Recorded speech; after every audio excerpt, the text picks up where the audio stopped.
to the exclusion of other elections.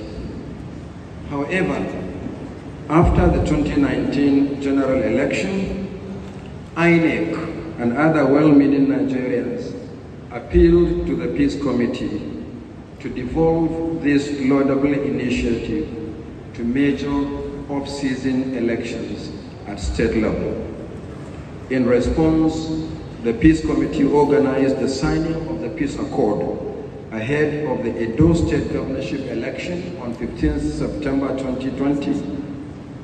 This was followed by the Ondo State Governorship election on 10th October 2020, the Anambra Governorship election on 6th November 2021, and most recently, I'm glad that the National Peace Committee has sustained its support to peaceful elections, and we're here again for the signing of the Peace Accord by political parties and candidates ahead of the Osun State Governorship election coming up on Saturday, 16th July 2022. However, the success of the Peace Accord depends on the continuous support and commitment of political parties and candidates, the Independent National Electoral Commission, INEC, and the security agencies. Speaking for INEC, I wish to reiterate our commitment to transparent and credible elections. The Commission has taken every step to ensure that a credible governorship election happens in Osun State this weekend. As I said repeatedly on several occasions in the past, without peace, our deployment plans, recent innovations in voter accreditation and result management, the safety of voters, election duty personnel, observers and journalists, logistics arrangement, and ultimately the credibility of the polls will be undermined. I would like to appeal to all parties, candidates and other actors. Overall, our dear country, Nigeria, you cannot love the state more than all of us. Towards instigating the youth of our dear state for them to foment troubles. The warm atmosphere that you have displayed to all of us today is that spirit that we should take towards this coming Saturday that we are taking to the polls. We were here yesterday. We had a very large and robust stakeholders meeting. We had a very wonderful debate on behalf of our dear states. One thing we can assure you of is, as traditional rulers, we will ensure that we keep our community and every locality that we are ruling over. We will make sure that everything is set.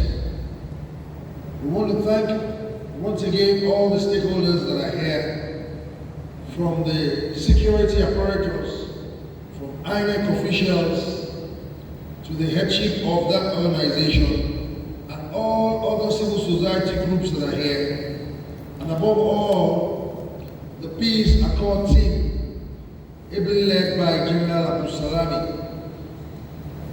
We know that you are here with us in spirit, and we will continue to uphold the spirit of peace, progressive, and also for us to know that our dear country, Nigeria, is very, very vital in our heart. Your Excellency, you are currently still the governor of the state. We should accord you that respect. Please make sure within all your powers that everything will go smoothly on this Saturday that is coming. We are appealing to you, and we know that you are a very peaceful man too. Everything that has to do with you signifies peace. Your approach is all about simplicity. God bless you. As as you hear from the text itself, that the focus has been on ensuring free, fair, non-violent elections. But I think the second phase, which we need to begin to interrogate and talk to, is beyond just having a peaceful election. The Nigerians desperately are in need of a peaceful environment around which to function. 2023 elections, we need to begin to pose certain questions. That is commitment to peaceful governance.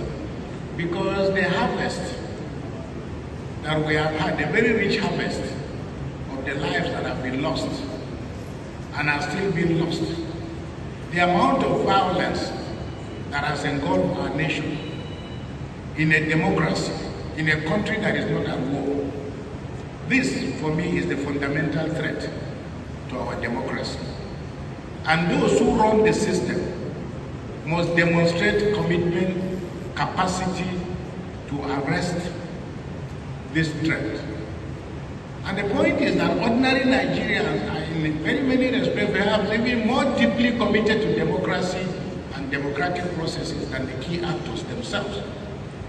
So for me, I think it's important to call attention and to appreciate that INEC is here, INEC remains the umpire, INEC is a midwife, and the midwife doesn't take the baby home.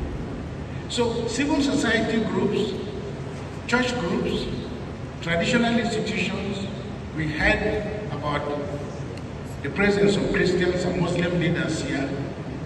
We're also aware of the support from for international agencies, donor agencies. We also are not unaware of the fact that our women, our children, majority of our people remain hungry and sick, and we cannot be flaunting this wealth in a democracy. Because if that is the system we want, we'll call it a plutocracy, in which case only rich men and rich women can participate in the process. So while we're signing this accord, we're also encouraging the political actors, and I'm speaking to you, there is need to expand the frontiers of our freedom to participate in the processes concerning our country. So I want to end by saying 2 or 3 things. The first is the urgency of fixing our nation. And this is tied to the process we've chosen. I therefore want to continue to call on Nigerians. Let's go out and vote. Let's go out and register.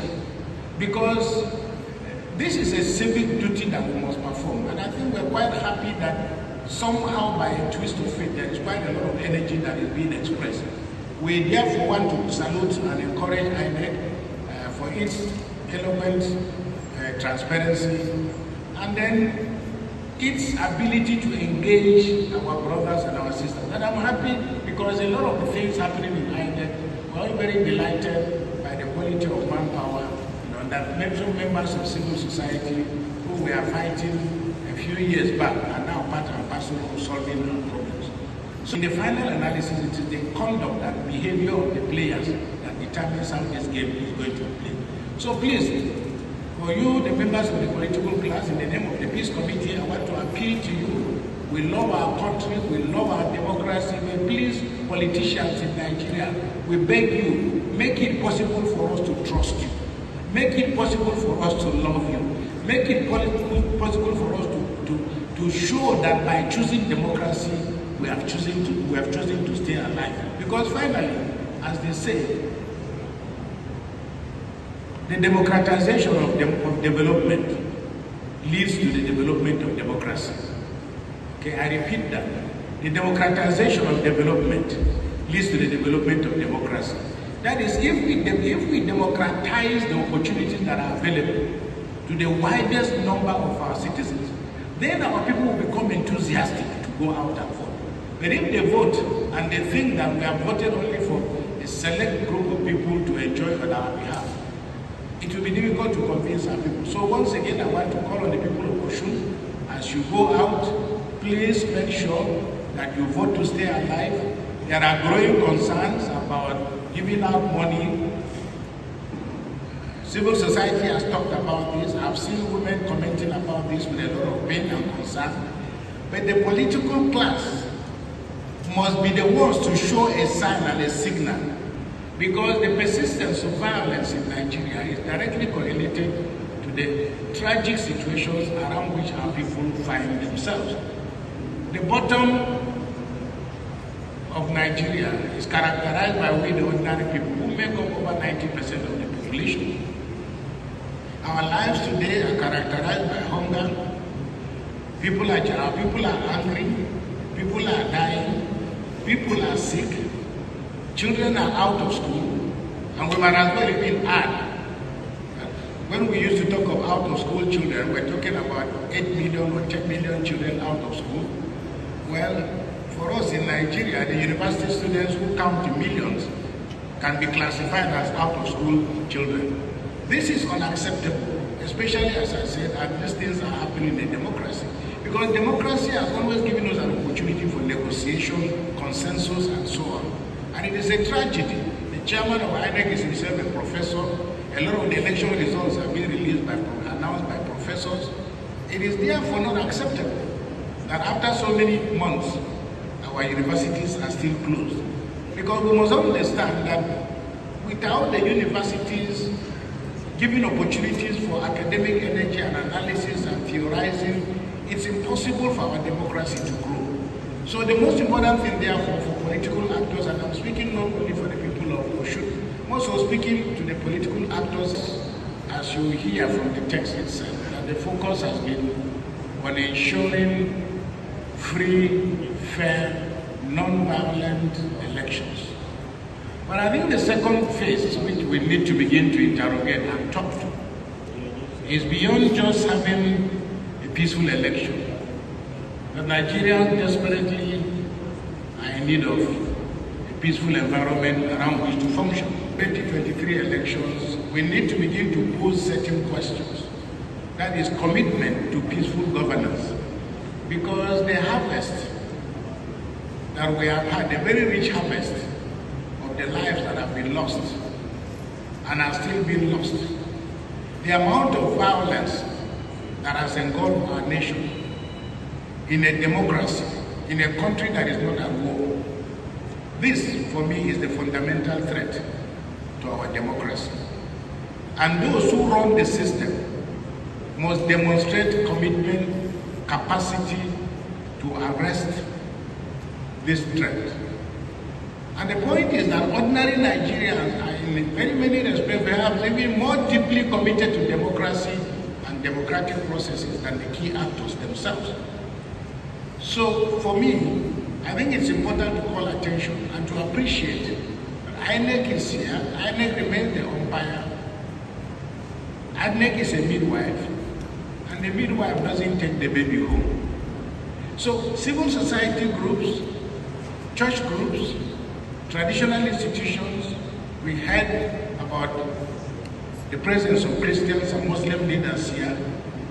We're also aware of the support from for international agencies, donor agencies. We also are not unaware of the fact that our women, our children, majority of our people remain hungry and sick, and we cannot be flaunting this wealth in a democracy. Because if that is the system we want, we'll call it a plutocracy, in which case only rich men and rich women can participate in the process. So while we're signing this accord, we're also encouraging the political actors, and I'm speaking to you, there is need to expand the frontiers of our freedom to participate in the processes concerning our country. So I want to end by saying 2 or 3 things. The first is the urgency of fixing our nation. And this is tied to the process we've chosen. I therefore want to continue to call on Nigerians. Let's go out and vote. Let's go out and register. Because this is a civic duty that we must perform. And I think we're quite happy that somehow by a twist of fate, there is quite a lot of energy that is being expressed.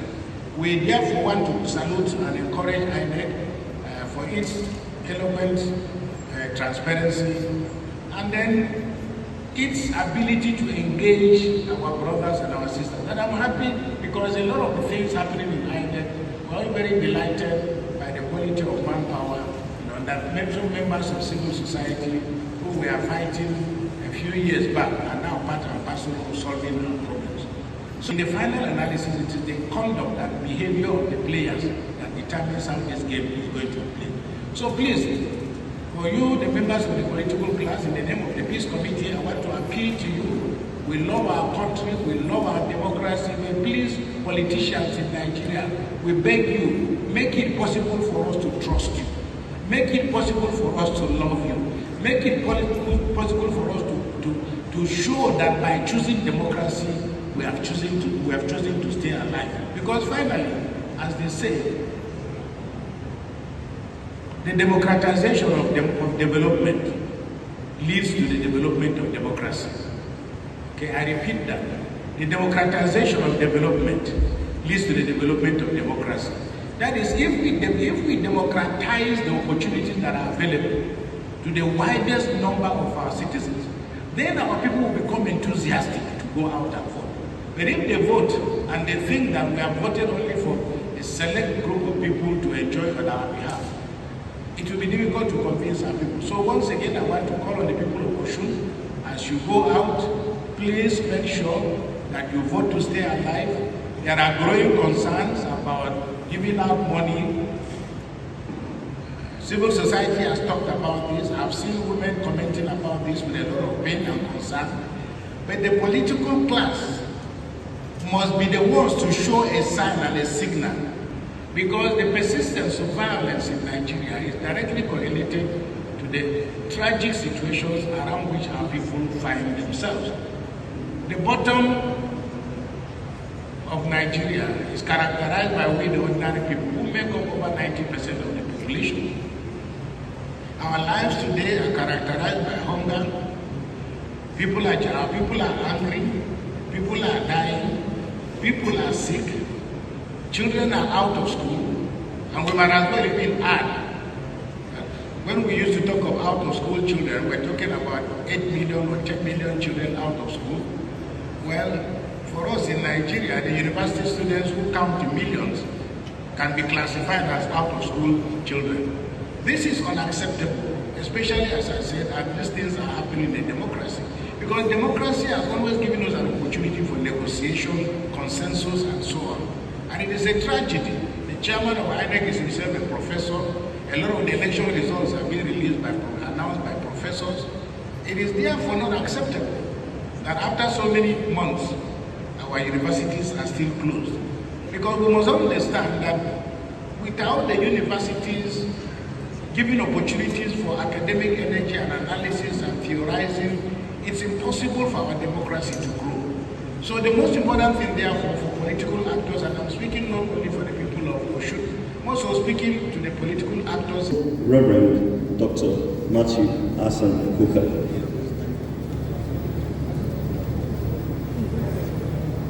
Okay, we kindly ask the candidates to come back to the podium for the second aspect of the ceremony.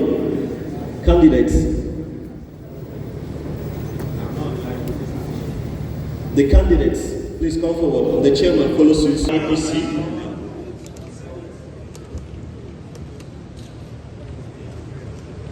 And next is Allied People's Movement.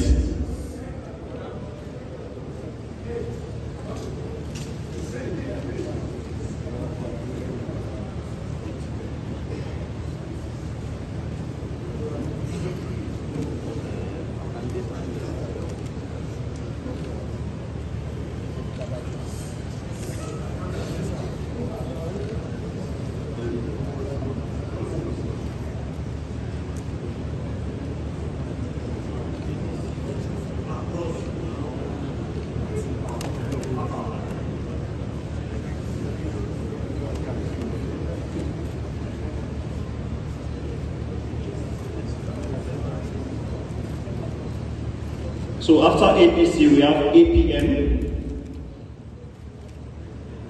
APP, be on standby, Action People's Party, Reverend Dr. Matthew Hassan Kukah.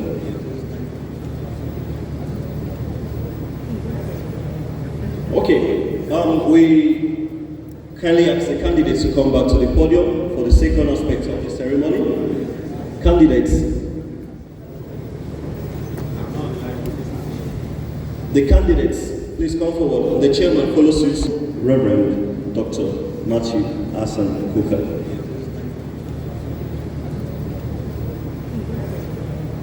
Okay, we kindly ask the candidates to come back to the podium for the second aspect of the ceremony. Candidates. The candidates, please come forward. The chairman follows suit. Please. YPP.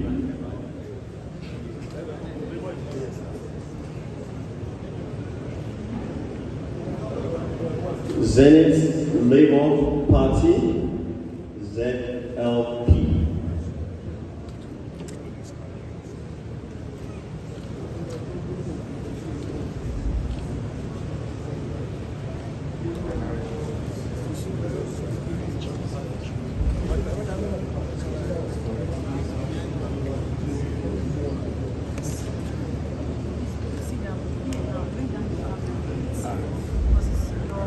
Your Excellencies, distinguished ladies and gentlemen, this is the moment when we commit ourselves to peaceful processes before, during, and after elections. And like one of the speakers mentioned, we live in a country that is characterized by poverty, by unemployment, backwardness, marginalization, exclusion of all kinds, and there are many out there in the streets suffering, especially the children. Now is the time to reassure the people of Osun State that Osun is not made only for the rich, but also for the poor.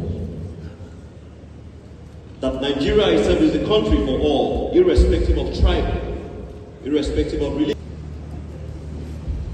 That peace itself is not necessarily the absence of war, but ensuring that the basic infrastructures and the necessities, the basic necessities of life are being put in place for the citizens, and that is peace as well.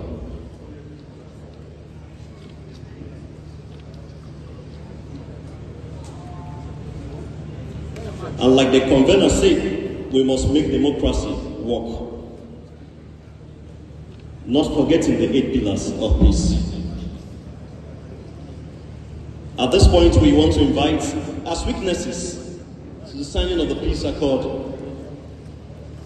the chairman of the Independent National Electoral Commission, APC,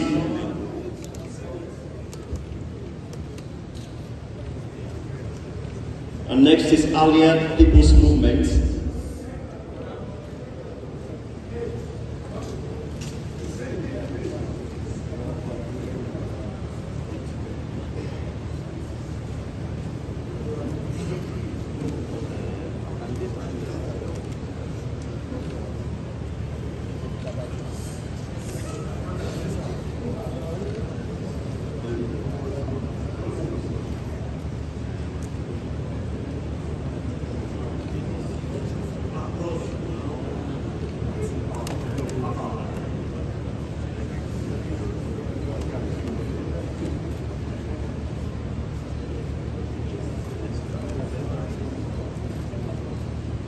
so after APC, we have APM, APP, be on standby, Action People's Party,